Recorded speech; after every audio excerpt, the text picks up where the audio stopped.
നമ്മൾ സടകുടഞ്ഞ് എഴുന്നേക്കേണ്ട സമയമായിരിക്കുന്നു. ഒരു കണക്കിന് പറഞ്ഞാൽ വൈകി എന്ന് തന്നെ പറയാം. എന്നാലും പെട്ടെന്നൊരു ബന്ധം നടത്തുമ്പോ ഈ പൊതുജനങ്ങൾ അതിനെ പൊതുജനങ്ങളുടെ കാര്യം കാണാ. മാനങ്കരയിൽ മാത്രമായിട്ടൊരു ബന്ധം നടത്തുമ്പോ എന്താ കുഴപ്പം?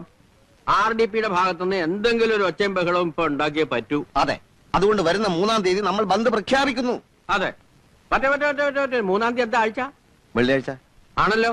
എന്നാ അന്ന് ബന്ധു വേണ്ട, എന്റെ മൂത്ത മകളുടെ കുഞ്ഞിന്റെ ചോറൂണാ. എന്നാ 4-ാം തീയതി ഓക്കെ. അപ്പോ 4-ാം തീയതി നമ്മൾ ആഞ്ഞടിക്കുന്നു. കൊടികളും പോസ്റ്ററുകളും മാനങ്കരയിൽ അങ്ങോളം ഇങ്ങോളം ഉയരണം. വിലക്കയറ്റത്തിനെതിരെയുള്ള ഒരു കൊടുങ്കാറ്റായി മാറണം നമ്മുടെ ബന്ദ്. ജനജീവിതം സ്തംഭിക്കണം, പോലീസ് ഞെട്ടണം, സർക്കാർ ആടി ഉലയണം.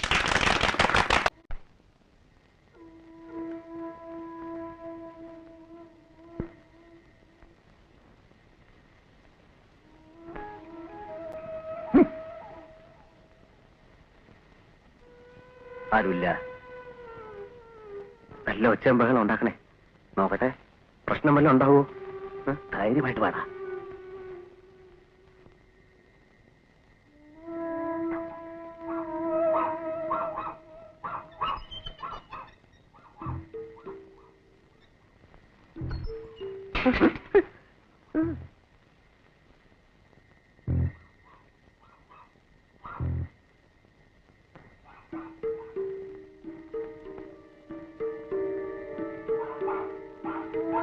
പ്രശ്നം വല്ലതും ഉണ്ടാവും.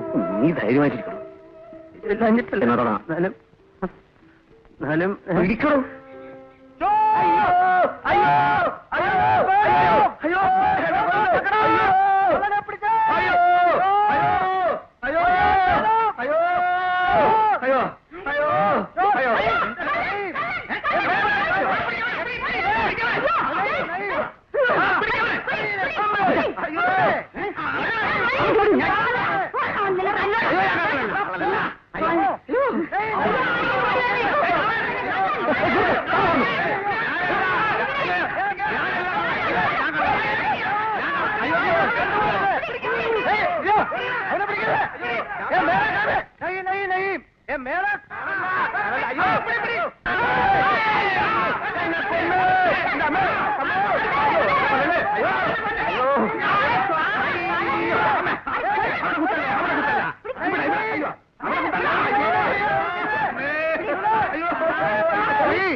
അവന്റെ മുഖം പൊടിയൊന്ന് മാറ്റി കിട്ടണം. ആരാന്ന് നമുക്ക് സർവ്വലോക ചോർക്കോ ഏക് മുഹേ. ലോകത്തിലെ എല്ലാ കള്ളന്മാരും കക്കുന്നവരാണ്. അവർക്കൊരു മുഖമുള്ളൂ, അത് ഭീകരേ ഭീകർ.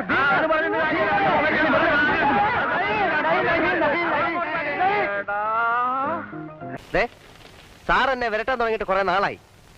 സാർ ഒരു കാര്യം ഓർമ്മിക്കണം, ഞാൻ BCom ഫസ്റ്റ് ക്ലാസ് പാസ്സായ ഒരാളാണ്. 10 തവണ SSLC എഴുതി കടന്നുകൂടിയ സാറ് ഇവിടെ ക്ലാർക്കും ഞാൻ പ്യൂണുമായി പോയത് വിധിയുടെ വിളയാട്ടം കൊണ്ടാണ്. ഒരിക്കലും ഒരു SSLC-കാരൻ ഒരു ഡിഗ്രിക്കാരനെ വേദനിപ്പിക്കരുത്. ചായ വാങ്ങിച്ചോണ്ട് തരാൻ പറ്റില്ല സാർ, സോറി.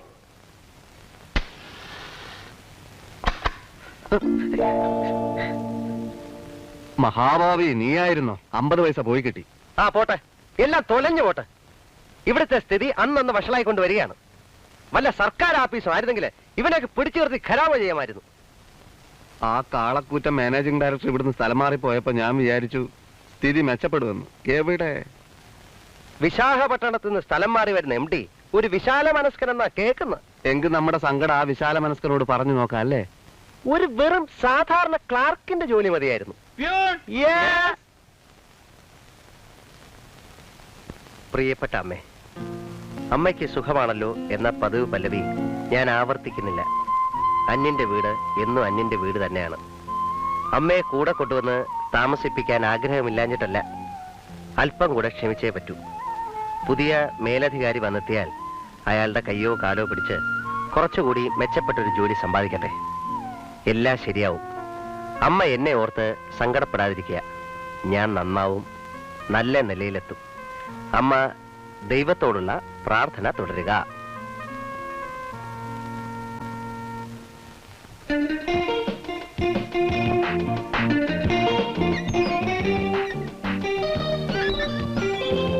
അടുക്കളയിൽ വന്ന് ഇത്തിരി സഹായിച്ചാൽ എന്താ നിനക്ക്? ആ പെണ്ണ് കേൾക്കും. കേട്ടാലെന്താ? നിനക്കത് പറയാം. എന്നോട് ഈയിടെയായിട്ട് അവൾ കുറച്ച് അനുഭാവം കാണിച്ചു തുടങ്ങിയിട്ടുണ്ട്. നിന്നോടോ? എടാ നീ ഒരു മഹാമണ്ടൻ തന്നെ. അച്ഛനും അമ്മയ്ക്കും ഒറ്റ മോള്, ഡോക്ടർ ഭാഗത്തിന് പഠിക്കുന്ന പെണ്ണ്.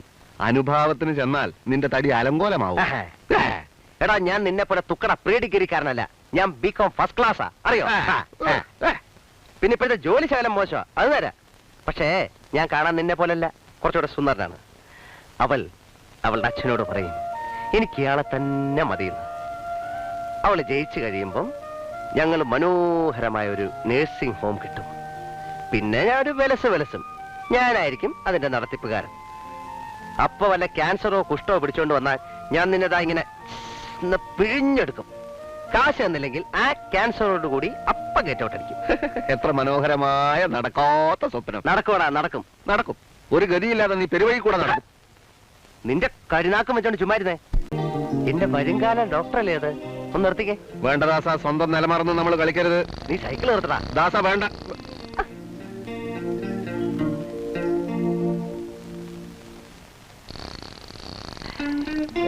ആക്ച്വലി ഇനി എത്ര കാലം കാണും ഹൗസ് സർജൻസി? എന്തിനാ? അല്ല, വെറുതെ ഒന്ന് അറിഞ്ഞിരിക്കാനോ എന്ന് കരുതി. ഒരു ഡോക്ടർ ആവണമെന്നായിരുന്നു എന്റെ ഏറ്റവും വലിയ ആഗ്രഹം. പിന്നെന്താ ആവാഞ്ഞേ? ആവാമായിരുന്നു. പക്ഷേ ഈ മനുഷ്യന്റെ ഹൃദയവും തലച്ചോറും ഒക്കെ കീറി മുറിക്കുമ്പോ കൈ വിറക്കില്ലേ എന്നൊരു സംശയം. നടക്കുന്ന കേസ് വല്ലതും ശ്രമിച്ചാ പോരെ ദാസ? കേസെന്ന് അയാൾ പറഞ്ഞത് ഞങ്ങള് ലേബർ കോർട്ടിൽ ഒരു കേസ് നടത്തുന്നുണ്ടായിരുന്നു. അപ്പൊ വരുന്ന വഴിക്ക് അതിനെ കുറിച്ച് ഡിസ്കസ് ചെയ്യായിരുന്നു. വരട്ടെ, പോവാം.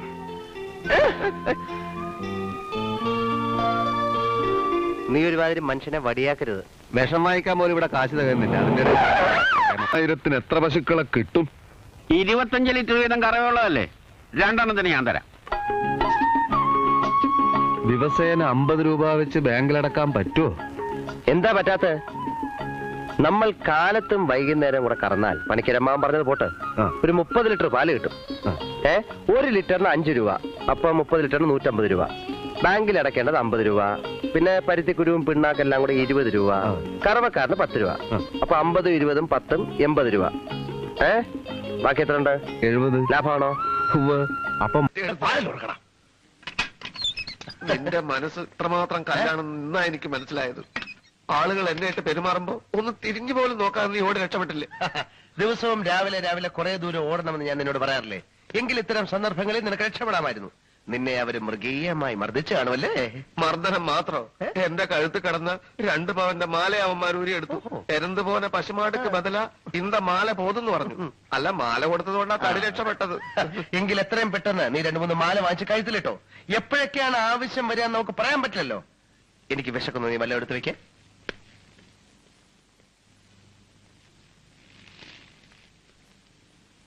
എന്താ ഒന്നുമില്ലേ? ഉണ്ട്, വലിയൊരു ഒലക്കയുടെ മൂട് പുഴുങ്ങി വെച്ചിട്ടുണ്ട്. ഓ, എങ്കിൽ വലിയൊരു പീസിങ് എടുത്തോണ്ട് വാ. നല്ല ഒലക്കയുടെ മൂട് കഴിച്ചിട്ട് കുറെ നാളായി. കുറച്ച് ദിവസത്തേക്ക് ഞാൻ മദിരാശി വിടുക. സന്തോഷം. ഒരു കേസ് അന്വേഷണത്തിനാണ്. വളരെ സന്തോഷം. നിന്നെ കൊണ്ടുപോകണ്ട എന്ന ഡിപ്പാർട്ട്മെന്റിന്റെ തീരുമാനം. വളരെ വളരെ സന്തോഷം. പക്ഷെ ഇത്രയും ദൂരം ഞാൻ ഒറ്റയ്ക്ക് പോകണമല്ലോ എന്ന് ആലോചിക്കുമ്പോഴാണ്. സാരമില്ല. ദൂരം എന്ന് വെച്ചാ എവിടാ? ബോംബെക്കാ? ഹേയ്, പിന്നെ എവിടാ? ഡൽഹിക്കാ? അവിടെ ഒന്നുമല്ല, ബംഗ്ലാദേശിലേക്കായിരിക്കും. 20 മണിക്കൂർ പ്ലെയിനില് ഒറ്റയ്ക്ക് ഇരിക്കാന്ന് വെച്ചാൽ അത് കുഴപ്പമില്ല. 10-20 മണിക്കൂർ പ്ലെയിനില്ല. കേസ് അന്വേഷണം അമേരിക്കയിലാണ്. അമേരിക്കയിലാണ്.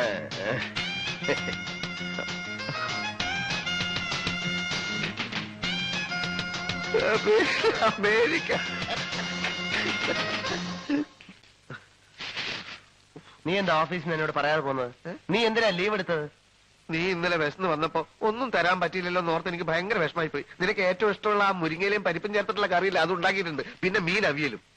അത് മീൻ അവിയലും ഭയങ്കര മനോഹരമായിരിക്കും. കുളിച്ചു വാ. പപ്പടം വലുത് വേണോ അതോ ചെറുത് മതിയോ? പപ്പടോ? നല്ലോണം കഴിച്ചോളാം കേട്ടോ. ദാസ, ഈടായി നിനക്ക് ഭക്ഷണത്തിൽ നിന്ന് ഒരു ശ്രദ്ധയുമില്ല. ചുവരുണ്ടെങ്കിലേ ചിത്രം എഴുതാൻ പറ്റൂ. നീ വല്ലാണ്ട് മെലിഞ്ഞുപോയി. തന്നെ? വല്ലാണ്ട് മെലിഞ്ഞുപോയി. ഞാനേ ഈ ബാഗും കുറെ തുണിയൊക്കെ വാങ്ങിച്ചോണ്ട് വന്നു. പെട്ടെന്ന് വിസ ശരിയാണെങ്കിൽ അമേരിക്ക പോണ്ടേ? അമേരിക്ക അമേരിക്ക അമേരിക്ക അമേരിക്ക കണ്ടോ കണ്ടോ ഷൂസ് ഒക്കെ ഇവിടെയാ വെക്കുക. എല്ലാത്തിനും നിന്റെ കൂടെ ഒരാൾ വേണം, എന്നാലേ ശരിയാവൂ. അമേരിക്ക ചെന്നാ നിന്റെ ഭക്ഷണവും മറ്റു കാര്യങ്ങളൊക്കെ ആലോചിക്കുമ്പോഴാ എനിക്ക് വിഷമം. അതിനൊക്കെ അവിടെ ആരെങ്കിലും ഒക്കെ കാണും. എന്നാലും നിന്റെ ഇഷ്ടാനിഷ്ടങ്ങൾ അറിയുന്ന ഒരാളെ അവിടെ കിട്ടില്ലല്ലോ. പാമ്പിനെ തിന്നുന്ന നാട്ടിൽ ചെന്നാൽ നടു കഷ്ണം കഴിക്കണം, അത്രേ ഞാൻ കണക്കാക്കിയിട്ടുള്ളൂ.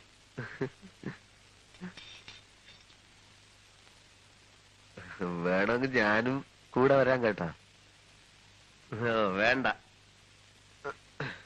നീ നിർബന്ധിച്ച കമ്മീഷണർ സമ്മതിക്കും. എങ്ങനെ? നീ നിർബന്ധിച്ച കമ്മീഷണർ സമ്മതിക്കും. ഇല്ല, ഞാൻ നിർബന്ധിക്കില്ല. അല്ല, ഈ അമേരിക്കയിൽ പോവാന്നൊക്കെ പറയുന്നത് മനുഷ്യ ജീവിതത്തിൽ ആകെ കിട്ടുന്ന ഒരു ചാൻസ് ആണ്. അതുകൊണ്ടാണല്ലോ ഞാൻ പോകുന്നത്. അതുകൊണ്ടാണ്. നീ പറയുകയാണെങ്കിൽ ഡിപ്പാർട്ട്മെന്റ് സമ്മതിക്കും. വിജയ, നിനക്ക് അഹങ്കാരം വളരെ കൂടുതലാണ്. അയ്യോ, ഞാൻ വെറും പാവല്ല. അല്ല, ഒരു കീഴുദ്യോഗസ്ഥൻ മേലുദ്യോഗസ്ഥനോട് പെരുമാറുന്ന പോലെ അല്ല നീ എന്നോട് പെരുമാറുന്നത്. ഞാൻ നിന്നെ വല്ലപ്പോഴും ഒന്ന് കോൺസ്റ്റബിൾ എന്ന് വിളിച്ചാൽ നിനക്ക് വലിയൊരു ഇത്. ഇനി നീ എന്നെ പട്ടിന്ന് വിളിച്ചാലും ഞാൻ മറുത്തൊരു അക്ഷരം മിണ്ടില്ല. ഇല്ലേ? ഇല്ല. എടാ പട്ടി, എന്തോ എടാ പട്ടി, എത്ര തവണ വേണേലും വിളിച്ചോ. ഇനിയിപ്പോ അവിടെ ചെന്നാല് കാലത്ത് നിന്റെ എല്ലാ തുണികളും എടുത്തുകൊണ്ട് ഞാൻ വാഷ് ചെയ്യും, നിനക്ക് ബെഡ് കാഫി തരും, പിന്നെ ലഞ്ച് ഡിന്നർ. ഇനി നീ എന്നെ ഇപ്പൊ തല്ലിയാ പോലും ഞാൻ മറുത്തൊരു അക്ഷരം മിണ്ടില്ല. ഇല്ല.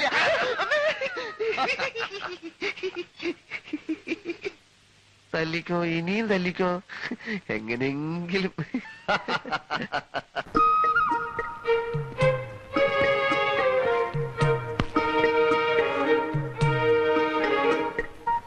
എവിടെയായിരുന്നടാ പ്രഭേ നീ? ഞാൻ വന്നിട്ട് ദിവസം എത്രയായി? കരുവാ, ഒന്ന് ഊണ് കഴിക്ക.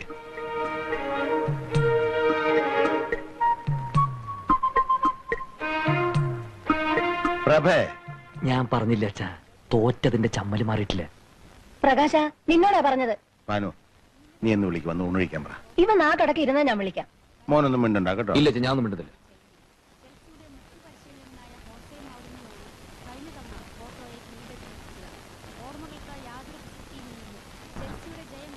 എടാ, 4 മാസം കഴിഞ്ഞ് കാണുകല്ലേ നീ നിന്റെ അച്ഛനെ. ഒരു വാക്കുപോലും മിണ്ടാൻ വയ്യായിരുന്നല്ലേ? എണീറ്റ് വാ, അച്ഛൻ വിളിക്കുന്നു. മറ്റവൻ അവിടെ നിന്ന് എഴുന്നേറ്റ് പോയതിനു ശേഷം ഞാൻ വരാം. മറ്റവനോ? പ്രകാശൻ നിന്റെ അനുജനാ. അനുജൻ അവൻ എന്റെ പ്രതിയോഗിയാണമ്മേ. പ്രവേ, നിന്നോടാ പറഞ്ഞത്. വയസ്സുകാലത്ത് അച്ഛനെ നിങ്ങൾ വിഷമിപ്പിക്കരുത്. ഞാൻ വരാം, പക്ഷെ അവൻ എന്നോട് ഒരു അക്ഷരം മിണ്ടാൻ പാടില്ല. തെരഞ്ഞെടുപ്പിനെ പറ്റിയോ എന്റെ മീശയുടെ കാര്യോ അങ്ങനെ വല്ലതും പറഞ്ഞാൽ എനിക്ക് സമനില തെറ്റും. നിന്നോട് മിണ്ടാൻ പാടില്ല എന്ന് ഞാൻ പറഞ്ഞിട്ടുണ്ട്. എണീറ്റ് വാ.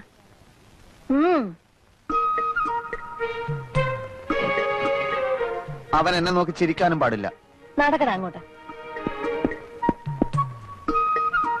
എന്തോ നാടാ ഇത് നിങ്ങൾ തമ്മിൽ? ഇരുന്ന് ഊണ് കഴിക്ക. അച്ഛൻ എപ്പോ വന്നു? ഓ, മഹാഭാഗ്യം. ഇപ്പോഴെങ്കിലും നിന്റെ ശബ്ദം ഒന്ന് കേട്ടല്ലോ. അവൻ ഇച്ചിരി മീൻകുളം പോട്. അമ്മേ, ചോറ് ഇത്തിരി കൂടുതൽ വിളമ്പിക്കോ. മൂപ്പർക്ക് നല്ല ക്ഷീണം കാണും. അമ്മേ, നമ്മളെയൊക്കെ ഇപ്പൊ അറസ്റ്റ് ചെയ്യാൻ വരും. എന്തിന്? ഇന്റർനാഷണൽ മോണിറ്ററി ഫണ്ട് നമ്മുടെയൊക്കെ തലയെണ്ണി കടം വാങ്ങിച്ചിരിക്കല്ലേ അച്ഛാ? അച്ഛാ, ഇവിടെ ആരും ആരെയും അറസ്റ്റ് ചെയ്യാനൊന്നും പോകുന്നില്ല. IMF-കാർക്ക് ഞങ്ങൾ കൃത്യമായിട്ട് പലിശ കൊടുക്കുന്നുണ്ടല്ലോ. അതിന് ടൺ കണക്കിന് സ്വർണം വിദേശത്ത് കൊണ്ടുപോയി പണയം വെച്ചില്ലേ? അതില് ഭരണഘടനാ വിരുദ്ധമായിട്ട് ഒന്നുമില്ലല്ലോ. ഇത്ര സ്വർണം വിദേശത്ത് നിക്ഷേപിക്കാമെന്ന് വ്യവസ്ഥയുണ്ട്. വ്യവസ്ഥ ഇങ്ങനെ പോയാൽ നാളെ നമ്മുടെ പാവപ്പെട്ട സഹോദരിമാർക്ക് കല്യാണം കഴിക്കാനും കഴുത്തിലണിയാനും ആഭരണങ്ങൾക്ക് വിദേശത്ത് പോകേണ്ടി വരുമല്ലോ. അച്ഛാ, അങ്ങനെ നിർബന്ധമുള്ളവർ പോയി മേടിക്കട്ടെ. പിന്നെ രൂപയുടെ മൂല്യം കുറച്ചത് കാരണം ഇവിടെ സാധാരണക്കാരായ ജനങ്ങൾ പൊറുതിമുട്ടിയിരിക്കുകയാണ്. അതറിയോ അച്ഛന്? ഞാൻ കേട്ടു. അച്ഛാ, മൂല്യം കുറച്ചത് നല്ലതിന്. അതിനനുസരിച്ച് ഇവിടെ ഡോളർ കുന്നുകൂടും, വ്യവസായശാലകൾ ഉയരും. 5 വർഷം കൊണ്ട് നമ്മുടെ രാജ്യം ഒരു ഹരിത സ്വർഗ ഭൂമിയാവും. 6 മാസം കൊണ്ട് ഈ ഗവൺമെന്റ് മൂക്കും കുത്തി താഴെ വീഴും. വായും പൊളിച്ചിരുന്നാ മതി. അങ്ങാടി തോറ്റന് അമ്മയുടെ അടുത്ത് കുതിര കയറുന്നതിന്. പ്രകാശ, അമ്മയൊന്നും ഉണ്ടായിരുന്നേ. ഞങ്ങൾ ജയിച്ചതേ ജനങ്ങൾക്ക് ഞങ്ങളെ വേണമെന്നുള്ളതുകൊണ്ടാ. ഓ, പിന്നെ വലിയ ആനക്കാര്യങ്ങളാണല്ലോ നിങ്ങൾ ചെയ്തു കൂട്ടിയത്. നിക്കാരഗ്വയിലെ ഒട്ടേകയെ പുറത്താക്കി കുത്തക മുതലാളിമാരായ അമേരിക്ക ഒരു പാവ ഗവൺമെന്റിനെ സൃഷ്ടിച്ചു. റുമേനിയയിലും മറ്റൊന്നല്ല സംഭവിച്ചത്. ജർമ്മനിയെ നിങ്ങൾ തകർത്തു. പക്ഷെ വിയറ്റ്നാമിലെയും കംബോഡിയയിലെയും വടക്കൻ കൊറിയയിലെയും ജനങ്ങൾ ഞങ്ങളുടെ ആവേശമാണെന്ന് നീ മനസ്സിലാക്കി. ഇവിടുത്തെ കാര്യം പറയുമ്പോ എന്തിനാ അന്താരാഷ്ട്രത്തിലേക്ക് ഓടുന്നത്? മനുഷ്യന്റെ കഥ എല്ലായിടത്തും ഒന്നാണടാ. ഇന്റർനാഷണൽ പൊളിറ്റിക്സിനെ പറ്റി ഒന്നും അറിയില്ലെങ്കിൽ ചിലക്കാതെ ഒരിടത്തിരുന്നോ?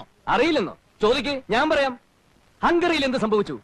മൂരാച്ചി എന്ന് മുദ്ര കുത്തപ്പെട്ട് 40 കൊല്ലം കുറ്റവാളിയായി ശവപ്പെട്ടി കിടന്ന നേതാവിനെ സത്യം മനസ്സിലാക്കിയ ജനങ്ങൾ പുറത്തെടുത്തുകൊണ്ട് ആദരിച്ചില്ലേ മനുഷ്യ? ഇനിയും ചോദിക്ക്, പറയാം. പോളണ്ടിൽ എന്ത് സംഭവിച്ചു? പോളണ്ടിനെ പറ്റി നീ ഒരക്ഷരം മിണ്ടരുത്, എനിക്കത് ഇഷ്ടമല്ല. സോളിഡാരിറ്റിയും ലാവലേസും കൂടി കുതിച്ചു കയറി അടിയറവ് പറയിപ്പിച്ചില്ലേ? പോളണ്ടിനെ പറ്റി ഇനി നീ മിണ്ടിപ്പോയി ഞാൻ സഹിക്കില്ല. പോളണ്ട് എന്താ ഇയാളുടെ തറവാട് സ്വത്തോ? പോളണ്ട് എന്ന് ഉച്ചരിച്ചാലുണ്ടല്ലോ. ഉച്ചരിച്ച് എന്ത് ചെയ്യും? ഉച്ചരിച്ച് നോക്കാം. നീ പോ. നീ അവിടെ ഇരിക്ക്. ഊണ് കഴിക്ക്. നീ വിചാരിക്കുന്നത് പോലെയുള്ള ആ പോപ്പിയൊന്നുമല്ല ഞാൻ. അയ്യോ ചേട്ടൻ ദേഷ്യപ്പെടാൻ മാത്രം ഞാൻ ഒന്നും പറഞ്ഞില്ലല്ലോ. മുൻകോപക്കാരെ എനിക്കിഷ്ടമാ. അവരുടെ ഉള്ളിൽ സ്നേഹം കാണും.